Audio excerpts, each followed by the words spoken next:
I feel so bad for Indiana Pacers fans tonight. Absolutely. As an NBA fan, what a game. Thank you, basketball gods, for giving us this series. Oklahoma City, in a game that they looked like they were going to fold. They looked tired and gassed at times, looked befuddled. The offense wasn't flowing. They escape. Yeah. Closing down the stretch on a 12-1 run. SGA a monster fourth quarter, and Oklahoma City steals game 4. Like the Pacers stole game 1. They win 111-104. Series tied at 2 apiece. Headed back to OKC on Monday night. Morgan Reagan. How am I doing tonight? No, wow. I'm doing fantastic. And at one point in this game, at one point late in this game, you started to say something to me and then you stopped and I'm like, yeah, what are you about to say? And you just said, I'm speechless. And it was so dramatic, but at the same time, I felt that to my core. I think the reason was because it felt like there are times you're watching the game, maybe not paying attention to the score, and the game had a feeling as if Indiana was up 15 to 20 points. Correct. They seemed like they were in complete control of this game. Absolutely. But I told you, I think it was early third quarter, I go, Morgan, this feels like game 1. It feels like game 1 where Indiana kept it within like 10 to 13 points. Just enough where you went, okay, they're hanging in there. It feels like it should be greater. Same thing tonight. Of course, didn't get to like 15 like that game. I think it got to 10. 10, biggest lead. But OKC just hung around, and the fourth quarter execution was fantastic. Ooh, it was it was fantastic on OKC's part. And I don't know if you want to start with OKC or if you want to go. I feel like I got to start with Indiana. Okay. And to me, of course, you give OKC's defense credit. We always do blah, blah, blah, blah, blah, blah. Correct. I think when Carlisle and the Pacers go back and watch this game, they're going to look at the final 3 minutes and probably a little more than that. But 3 minutes, you're up 103-99 and go, wow, we got away from doing what we do best offensively. I'm watching and I'm going, they're mismatch hunting. Mm-hmm. They're mismatch hunting, trying to get a big on Tyrese Halliburton. Leads to him getting a shot over Chet, late shot clock. Can he make it? Air sure, ball. but not a great look. Sure. Nembhard did the same thing, and they just got away Mid-range. from what makes them great. And it's like, yeah, I get it. Close game, end of the game. You want to slow things down and get good looks. But I feel like what makes Indiana different is their like high octane energy the whole game. They don't stop coming at you. And late in this game, there was too much of that. Did they get some good shots? Sure, but they had some turnovers. They had some tough shots, late shot clock situation, mismatch hunting. And the stat for me that sticks out, Pascal Siakam had 1 shot attempt in the fourth quarter. He didn't have a great shooting night at all, but this is why you get Siakam, right, for these situations. If you're looking to slow it down, can you get him in his mismatch, which has been very successful, getting a smaller player on him where he can create out of that, whether it's get to the free throw line, considering OKC was in the penalty in this fourth quarter, find a cutter, find a shooter, or just score a basket.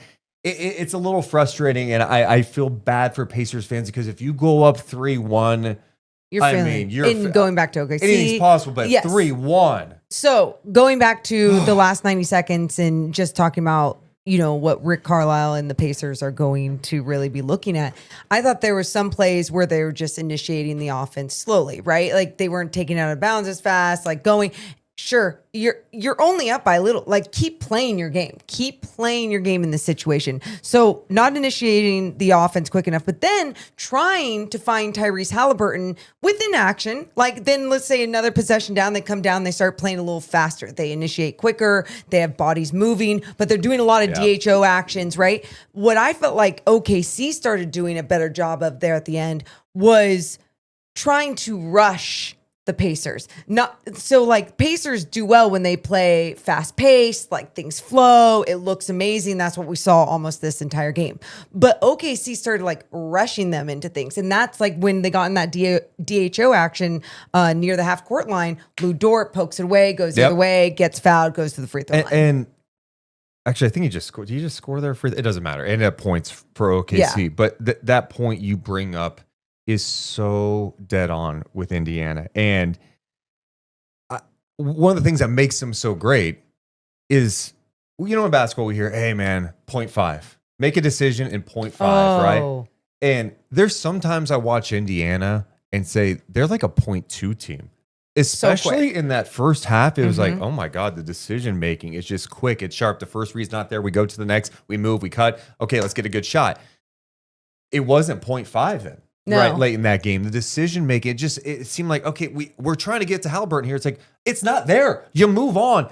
Let's find Siakam. Yeah. Get this defense moving. The last thing you need is Oklahoma City to be in the half court against you, pushing you toward the midcourt line. Which they did. And the base, like, it's just tough. Well, and obviously too, like we saw in that second half, someone like Tyrese Halliburton still had some great drives to the basket. He found the angle. These are drives that, you know, you're not even seeing Minnesota get, right? Like, I felt like not a lot of teams could get this against OKC, especially in the postseason. And you're seeing Tyrese get to the rack. Beat his man, by the way. It's not always a screen. He beat Caruso once to the rim. He got SGA on a physical move, hit over rim protection. But the number that stood out to me in that second half was points in the paint, because you see both the Pacers and the Thunder at the half really close when it comes to points in the paint. And then in the second half, OKC took off. They, 25 and 25, so they ended up with 50 points in the paint.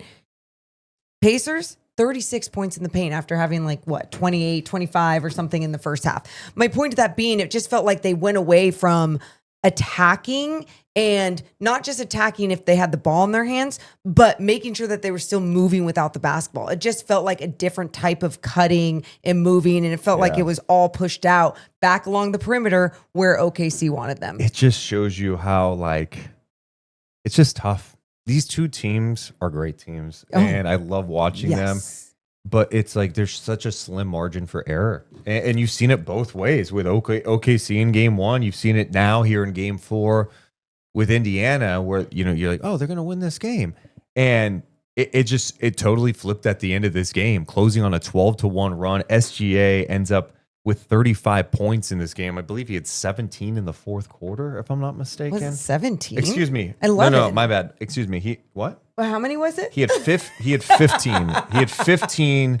That's where I had written down. Okay. SG had 15 points in the quarter. Thanks. Why are you laughing? Because I remember I looked at one point when they had it up on the graphic up on the screen, and it was like, obviously the game wasn't over, and he was at 11 at that point. So SGA had 15 in the fourth. Indiana had 17 in the fourth. They were 5 of 18 shooting in that fourth quarter, 0 of 8 from downtown. And then another number that sticks out to me, not only in this quarter, but the game, but in the quarter is 8-0 second chance points for Oklahoma City. It seemed like even when there were examples in this fourth quarter where Indiana was playing great defense, and it felt like OKC's offense was stuck in the mud. They would miss a shot, and here comes a Caruso crash, a Chet crash, a Hartenstein crash, and all of a sudden, it's like, wow, we just played great defense, but we couldn't get that rebound. And in a game where OKC has only 10 assists. Yeah. No, and that's the thing. It was those second chance opportunities. It was those extra hustle plays. It was staying in it, even when it felt like they weren't matching the same force, the same energy as the Pacers, but they were in this other way. Even at times when it felt like SGA was tired and just mentally fatigued, physically fatigued, like they pushed through when it mattered most. And that was in the fourth quarter with those second chance opportunities with SGA being able to score from beyond the arc, within the paint, in the mid-range. I mean, sure, he might have gotten away with a little push off on that baseline jumper. Exactly. But my point is that's so minimal. He was just being able to go, and I think it was also deflating to the Pacers. The craziest SGA stat from tonight, 0 assists for the first time in a game for him since August 2020. I think Kevin O'Connor tweeted that out. I was whoa. Like, it's since the bubble. Whoa. I'm like, whoa. Well, he had 0 attempts at the free throw line in the first half. Finished 10 for 10. 10 for 10. Yeah. And he earned some. Oh, absolutely. Well, and think about in the first quarter when Dagnall took him out of the game, and he usually plays the whole first quarter. Well, we saw some interesting changes tonight, right? Yeah. One, they went back to the 2 big lineup. Yep. Which still had some mixed results for sure. And I think Indiana just played well against big lineups this year. It wasn't perfect. I felt like especially in that first half, Indiana did a good job attacking Hartenstein. Yes. It's tough. And also, I realize I keep calling him Hartenstein, and everyone messes up his name. You know where I learned to actually say it right? From his wife. That stupid Instagram thing me. where it's like that woman goes to like a wife or a girlfriend, like, okay, let's play. Who is this NBA player's spouse? Or who is this wife or girlfriend's spouse who plays in the NBA? It's not what it's called, right? It's not what it's called. No, it's not totally very smooth. That's the name. Good job. Okay. And they go over all these clues. Where did he play in high school? What pick was he? Okay, could you not be mean? Now reveal your husband. This is content people are down for. Like, it might not read to you, but like, people are down for this content. Anyway, the wife said Don't be a dick. Hartenstein. I'm like, Yeah. oh, on the pronunciation guide, it says Stein. Yeah. And a lot of people did Steen. Stein. It's Hartenstein. It's Hartenstein. So shout out to that IG content creator. Yeah, there we go. See? No, we're not talking like that. That's so, again, just because it's not your content doesn't mean that it's not made for other people that You know give what's a so shit. funny though? I watch it every time. Yeah! That's awesome. I'm like, who is it? Who's that? I'm like trying to win it. Like, do I know this? I'm trying to win it. Because sometimes the clues are actually pretty good. We're like, oh, okay, yeah, second pick. This is the Celtics. Oh, that's Jason Tatum. I'm always really impressed with some of their knowledge anyway. Okay, going back to the game. So anyway, Hartenstein. Yeah, they picked on him a little bit. Yeah, my point is that two big lineup was an adjustment, putting Case and Wallace back off the bench. And then the other one was, SJ usually plays the entire first quarter. Yeah. And he comes out like the 5-ish minute mark. I'm like, whoa, that's a big time change. And last game, he definitely looked exhausted. Today, for portions, he looked exhausted, but I think the tinkering of the minutes actually worked out well. He got him some rest in the third. He got him brief rest in the fourth quarter. He ends up playing like 11 minutes in that fourth quarter. And down the stretch of this game, he was fantastic. Yeah. So maybe it worked out because I thought Andrew Nembhard tonight in this series. He's absolutely incredible. This is why I hate like talking about this like post game thing because you feel so bad for the Pacers, but like absolutely, I walked away. There was one point in my notes. I it reminded me. I wrote it down. I'm like, as a kid, there was a Sports Illustrated cover with the Kings. It said the greatest show on court, basketball, the way it ought to be played. And I was watching the Pacers tonight for huge portions of this game and said, this is how it's meant to be played. You know, it's not offense or defense. It's we can be a high octane offense with shooting, spacing, athleticism. And oh, by the way, we can defend. It's a beautiful thing. Mm-hmm. But it just also goes to show you how special Oklahoma City is. I don't know like anyone who's like, oh man, I don't know about the Pacers now. I just can't do it. I can't count them out. I think they've proven to me enough in this journey and in this series that they have a toughness mentally that they can overcome and they can learn and adjust. And I think they'll still have a shot in this. I'm so with you. And I think that's what made this game so fun, was because it was never like, it never felt like OKC is for sure out of this, because when you see the score under 10, you just know that there's a way, not just because of the postseason, how postseason basketball has kind of gone with some of these games, but you think about OKC just like having not only the MVP, but other guys that can step up and do big things. And I think one of those guys tonight was really Jalen Williams and his ability to get to the freaking finish rim with both hands. Oh my God. And I know at time, like how many turnovers did he finish with? 5 or something? He had 4, but I think they were mainly in the first half. Okay. So he cleaned that shit up too. Mainly in the first half. And I think something that you pointed out that I really like that he's going to look at and go work on in the offseason are his handles. Like just having more of a command with his handles. So then like he doesn't get picked. So he has more confidence, because his ability to get to the rim. And if you think about if that handle was just a little bit tighter, oh my God. I don't think a lot of people would be able to stop him. His ability to elevate as well. He took that hard fall at the end.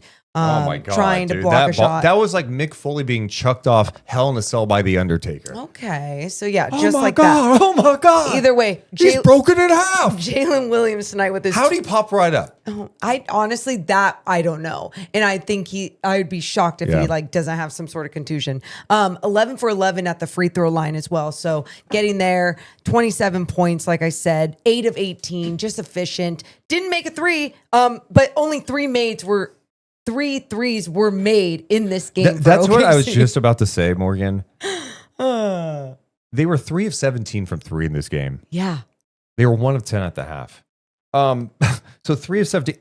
Like, if I would have told you before this game, OKC would hit 3 threes in the game. Uh-huh. They would have 10 assists and 16 turnovers. You'd be like, there's just no way. There's just no way they win this game. Sure. Yeah, they got dominated. They won by 7. It's insane. So the numbers that shift things, obviously, in this game, we saw so many free throws. Oh, yes. So many free throws. And I know all the jokes about Scott Foster. He's the extender. He always extends series. Well, I mean, I didn't have a problem with some of the calls tonight. I'm sure they missed some, whatever. But I'm not going to say that's why the game was won or lost. However, how do you stay in a game? Well, it's a 23-second chance points. It's making 34 free throws in the game. Yeah. So, and they shot 47% overall, despite the fact they were 3 of 17 from 3. My 2 bench guys that I want to give a lot of love to, Caruso and Toppin. So you start with either one that you want to start with. Well, Caruso, this is the second time in this series he's had 20 plus. And, they're 2-0 when he does that, which is crazy. For him to get 20 plus in a game, it's massive. When he's productive on the offensive end, it's not only because of that stat, but yes. Defensively, he made incredible plays in this game in the second half. I thought he lifted the energy. He had a great crash, his steals. He ends up with 5 steals in this game. 5 steals in this game for Alex Caruso to go along with his 20 points. He also had 3 rebounds, 7 of 9 shooting. Yeah, we've talked about him so many times. It's just a game changer to have a guy like that. And I thought he popped more in the second half. I thought they needed his energy in a big way tonight. Well, but it's such a game changer when that energetic guy is productive on the offensive end. I mean, that's truly when SGA can have a slower game.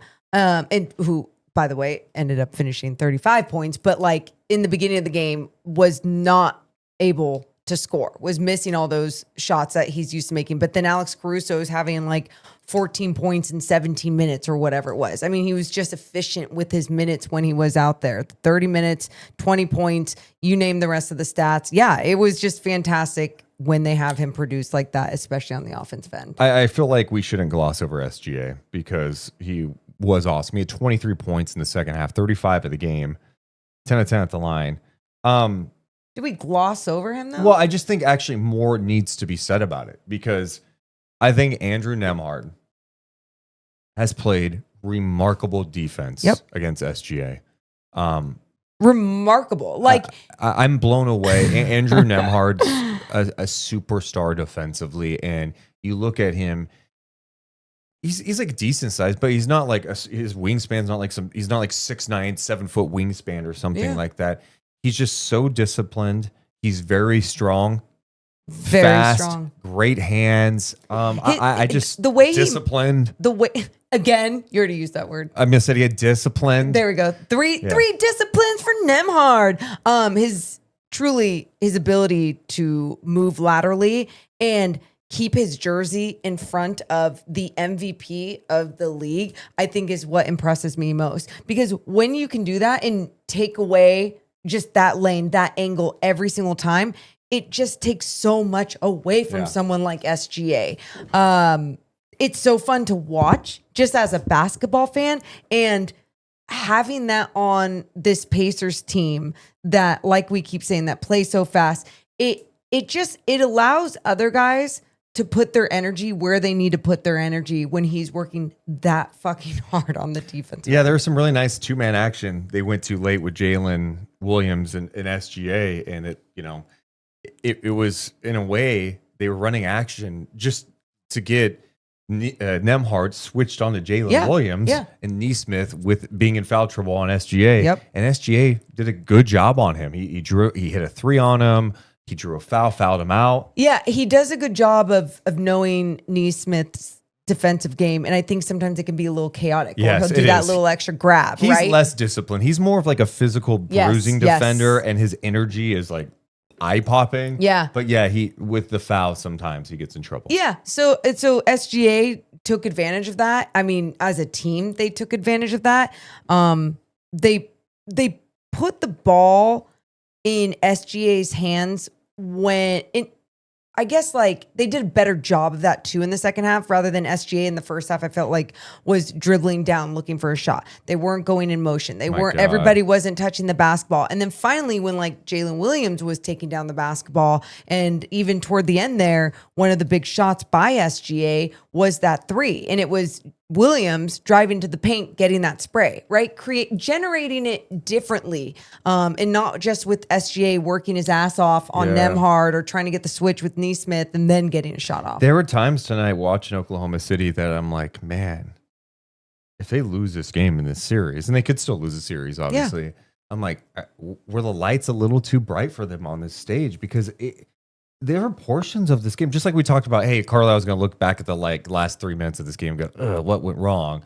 I think Dagnall's going to be like, man, we played like a huge chunk offensively where we looked like we were thinking way too much. Mm-hmm. We weren't taking good shots. You know, some of the best stuff they got was Jalen Williams off the dribble that we talked about in that first half. We're like, okay, that's playing with force, but there just wasn't a lot of good from them. And there's, after game 3, Dagnall was like, hey, they had some uncharacteristic mistakes, right? Yes. Well, it kind of had the same vibe early on with some of the mistakes from Oklahoma City until crunch time when Williams and SGA take over. And when it matters most. And that's why for the Pacers, like I don't sit here and look at the end of the game and just go, oh man, they lost it. OKC turned it up a notch, and not so much with their energy, but I felt like with their IQ. Like they just played better style of basketball later on in this game. And the Pacers were doing every damn thing that they could to play their style, to play with that energy, that force throughout the entire game until those last couple of minutes where they weren't playing the same. They weren't playing the same. And you missed shots too. And you missed shots, absolutely. But they weren't playing the same. They weren't getting the ball to Pascal Siakam, like we already mentioned. When they're trying to force things with Tyrese Halliburton, it wasn't Tyrese. I never felt like it was Tyrese trying to force things, because like we've seen that before. But I think he's matured so much in his game that I didn't feel like too many of his shots were like forceful. They needed him to do something. He had 18 points in the game, just 1 of 7 from 3, 7 assists, but 5 turnovers for him in this game tonight. Yeah, and I mean, understandable. Again, we knew OKC was going to make it hard on him for sure. Yeah. Go ahead. I was going to say the other guy that I want to talk about. Toppin? Yeah. Dude. Yeah. You go ahead and start. Okay, so it's 17 points off the bench, 2 big threes in this one, but then you look at the 7 rebounds. You think about how he flies high above the rim to get an offensive board and throw it back down. His ability to get into the paint, he missed this one that I'm specifically thinking of, but like he got in the paint, found an angle, got it high off the glass, but just couldn't get it to go. Yeah. But I was like, how did he even get that off? And it looked like his shoulders were squared. Everything was good. Like it just didn't look like the most chaotic shot. It looked like it was under control enough. It wasn't a bad shot. You just had Chet's arms running out at you. But in his 29 minutes, we always use the word energy with some of these bench guys, but I really think it's special how his game has matured, become more under control, and what he's been able to add. Yeah, I mean, coming out of college, it was like, oh, is this guy going to be like Amari Stoudemire? He's just like this freak athlete, can go dunk on people. And to see his evolution, right? Yeah. Lottery pick, and there's such high expectations, and you just feel like he's found a home with Indiana, and he's worked on his, like, it's not just the style of play. It's not like he's just running the floor and dunking. Like, he's now knocking down threes at a consistent rate. And like I thought, one of the plays even tonight, like he had an opportunity, he could have gone and attacked and tried to jam on somebody's head. And he went, you know what, I'm going to pull up and take this easy midi. Yeah, you know, within the paint, like right around the free throw line, and the decision making. Yeah. So it's cool to see his growth, and yeah, I think he's had a big time impact in this series. He's been a problem, and OKC's gotta like. I know he had that one crash tonight, only one offensive rebound, but like it was still one of those where you're like, like this is what he does. Like, fine, you can't just stare at the ball when it's in the air, because he's going to come and try to get it. And I know OKC's so good at crashing too, but like they have to find their guy and put a body on him. I have a question. I'm ready. I guess if you were, because like talking about this game, I laugh. I think some people might tune in and go, God, they're just like so nice about both teams. Usually when one team loses, which happens in a game, unless it's, I guess, football or soccer, I guess you can tie. But anyway, my whole point is it's like, both teams did well, but what did the losing team not do good enough? So I guess if you were the coach or whatever going into next game, like what's the change? Like what change are you making for the Pacers and being like, we have to do this? I mean, I first of all, I don't think we were too nice. I mean, I think we started this. Oh, I'm not. I just think there's sports people out there that would be like, yeah, but that I don't just, care. I know. I'm just reacting to how I feel. That's what I'm saying. But that's just who we are. I think with Indiana, they played with the right intensity and focus. I think OKC made some unbelievable plays tonight, and I think Neesmith being in foul trouble obviously hurt. But they've got the MVP, and they're a 68 win team. They're a hard team to beat. Indiana played awesome in game 3, and I went, can they play better than that? Yeah. There are stretches tonight. Yeah, I'm like, they did. They did play better than that. But you go to the end of the game, and it's simple. It's like, we can't overthink things. And it falls on everybody. Okay. You say what Carlisle said, it's what everyone looks in the mirror, and there's adjustments. We overreact to every game. After game 1, it was like, oh my God, okay, you Indiana. But a lot of people are like, well, OKC still in 5. So I guess that's not a total reaction. After game 2, the main narrative, even for me, was like, well, I think, OKC, that's OKC. They look dominant. That's what they'll do. Mm-hmm. Then game 3 happens. It's like, whoa, then this. During the game, people are going, it's 3-1. It's 3-1.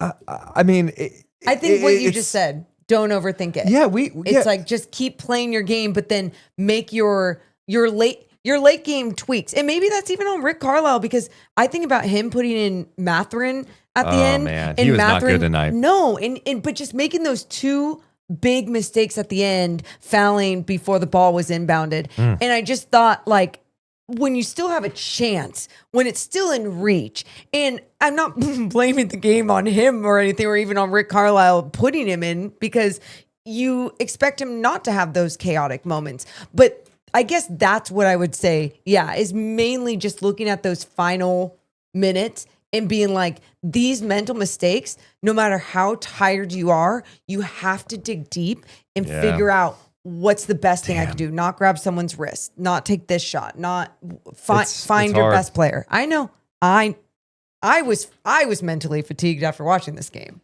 I said the same thing after game 1 with Indiana. I went, you know what? Just their will, just to stay in it, just to keep the mental struggle, right? Yes. And for OKC tonight, to keep it within reach, Indiana was making so many shots early, and it wasn't all like, I felt like OKC struggles had more to do with their offense than their defense. They got in some bad cross matches because of bad offense, right? Yeah. But I thought once they competed. Yeah. Well, and also SGA wasn't getting off the ball quick enough in that first half. Yeah. And so it goes back to offense, right? Yeah, you're right. I'm glad you brought that up. Just another point with SGA is like, dude, the double team was coming to him on that post op. And he's holding on. It's just like quick decisions. And guys were like trying to feed him too much. They got away with one tonight, but it was their compete level. And the fact that they could overcome things like Chet tweaking his ankle, falling down, Jalen Williams, that big fall late, SGA just probably exhausted. Me and Morgan played one-on-one today. All right, basketball, one-on-one, believe it or not. And but we said, like, hey, let's just go light. We even said, let's go light. Yeah, so, like, and of Deuce course can't just drive, post up, like he's 100 feet taller. Yeah, but my point is, we played one-on-one for, like, let's just say 45 minutes of, like, actual one-on-one, okay? Fair. With lower level intensity, brief moments of spurts, okay? I walked away like, there's a couple times that I catch. I'm like, am I going to pass out? Morgan's like, I'm dizzy. I don't know what's happening. Yeah, I did say I was dizzy. So the amount of respect I have for these NBA players to battle through this shit, like SGA. At the highest level. I mean, it's the best. I said this on a video earlier, but even with Indiana, I'm like, they might be one of the best conditioned teams in NBA history. I need to know what they do in their offseason and during the season, because all their guys play hard on defense and sprint their asses off and cut and move on offense. And that's why whenever people say it's the NBA, so you can't have like a college coach mentality of just like making people run all the time. That's what these fucking people do. I mean, even if they're doing it with just the training staff in some ways, you still like basketball shape, sprinting, doing sprints, doing 17s, doing all of those things within practice. Like those things matter within your conditioning, within like how you're able to stay on the floor and still move around for your teammates and all the different things. Yeah, like it. Well, and it is funny too, just because going back to that, when we were out there, one of the spurts, Deuce was playing actual hard defense, like sitting down in his stance, and I was just trying to get by him. I'm going crossover left, going behind the back, trying to spin, and I start laughing, and I go, oh my God, this is what Tyrese Halliburton must feel like when Lou Dort's on him. So stupid. We're not them. But like the point is just that burst of energy within that moment. Yeah. And then having to go back on the other side. Yes, the utmost respect for all these people. Dude, but this is intense. And it's so fun to watch. It is. But I'm so with you on the conditioning for teams. But that's oh my God. That's for another it's, day. It's so impressive. And I just look at Indiana, and you know, as the series goes on, does it swing it to the Pacers' favor in a way? Mm-hmm. Like it's not going to get any easier for SGA. And that's what's so amazing with SGA. This guy, we talk about looking tired and the pressure and Nembhard just bumping him, picking him up full court. He ends up with 35 points. Yeah. Jalen Williams, Neesmith, all over him at times, ends up with 27 points. Like these are pretty talented young players, and it's just a test of wills at this point of the year. I love that we have these two teams in it. Also, a shout out to Chet Holmgren real fast, because I felt like we mentioned like them hunting mismatches at times. Like, hey, he did his job trying to make life difficult as possible on Halliburton and Nembhard. Maybe go, they just missed a shot. Yeah. Well, he didn't get blown by one. That was a huge thing. Huge. The other thing, he had a nice play at the rim too and help defense. Like, I thought he came up massive. He with altered some things. Huge defensive plays in this game. He actually ends up with a big double-double too. I just looked at that. 14 points, 15 rebounds. Chet had 4 offensive rebounds in this game. Hartenstein had 3. And how about... No. I read that wrong. Okay. All right, hold on. Say it Let's do it again. Okay. How about Chet Holmgren with a big double-double? 14 points, 15 rebounds, 4 of them offensive rebounds. Hartenstein had 3, Caruso with 2. Yeah, you pretty much said it right. Yeah, I was going to give Case and Wallace 3. Oh, and he didn't have thank one. God you didn't do that. Since you went with that shout out, my shout out time, because I feel like we glossed over him, Pascal Siakam, and just what he was doing even on the defensive end tonight. Yeah, he had 5 steals, I think, in the first half, or his 5th one in the third quarter. I think defensively he's been fantastic. They made life challenging on him. He was 6 of 15 this game. He had 20 points, 8 rebounds, 5 assists, 5 steals. It's got to be it's a weird feeling for a Pacers fan walking out of that building kind of stunned because your team did so many things right in this game. And, you know, and then you went. And that's the other wild thing. As a moth flies around. I know, it touched me. You did so many things poorly in game 1 with like all the 25 turnovers. And you win that game. Yeah. Make it make sense. But here's the reality. It's 2-2. It's you 2-2. won a game in OKC before. Yeah. I mean, you're gonna have a chance. I just Oklahoma City, I think most people are gonna be like, see, this is what they do. They could blah, blah, blah, blah. It would be discounting Indiana at this point. I think even OKC Thunder fans would be like, dude, we gotta tip our cap to this team. This is a 50-win team that is showing each series, each game, they're improving and improving. And they are making life as difficult as possible against a 68-win team. Like, yeah, if I'm an OKC fan, like it's a sigh of relief tonight, but there's no celebration. I mean, the pace, they so belong here. They so belong. And that's the thing too. It's not like, oh, they got here because other people weren't healthy and all these different things. Like, they are a team that plays in a way that is so special to see, that is so special to basketball. And it's like, yeah, it didn't translate into a W tonight, but both these teams, I mean, really fun, really fun. I was seeing if there's any interesting quotes out yet, but nothing yet. Carlisle said after the game, Indiana's offense became stagnant down the stretch, resulting in just one fourth quarter assist. That was an interesting stat. Okay, coach. So, yeah. Coach Deuce Mason. I knew you were going to Anyone could have seen that. Where are you at now going forward as game 5? Game 5. Everyone thought it was going to be over in 5. Game 5 is Monday night, so a couple of days off the weekend. It's weird. I know they're going to OKC, so it's like OKC's going to have the home court advantage. It's going to be really hard, all these different things. I, in this weird way, even feel better about the Pacers after this game. When I say that, I'm not saying it like I feel better like they're going to win, but so much more so like they really can win. Where I think before it was like, oh, OKC is just the better team. Like that's what's going to happen, but this will be a fun series. Where now I'm like, I don't know. I really don't know. And I love that feeling. Love. Yeah.